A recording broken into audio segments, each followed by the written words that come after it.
the action tracking register, there is a HSE action tracking No, register. no, no, sir. This Sorry, saying this. this Audit tracking. yeah. Monitoring. No, even action tracking register will demonstrate that you are closing all the actions. So this is the one kind of compliance identification tool. So that's why I am keeping it. And because how will you ensure that they are complying with headlock system?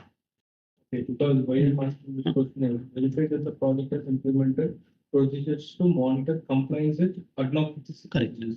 There will be procedures for tracking and reporting HSE performance. Yes. Tracking it will come, no? Tracking HSE action tracking register.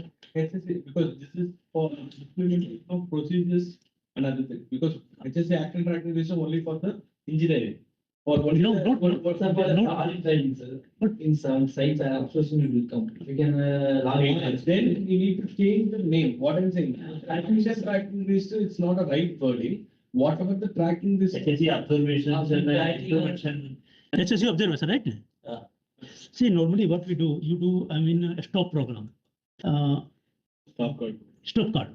So stop card, you have to fill and you have to record it and you have to track it, whether the stop card is closed or not closed. Observation. What is the list? HSE observation. HSE observation. Master direction. Action tracking register. Open. Sharing. Yeah, please.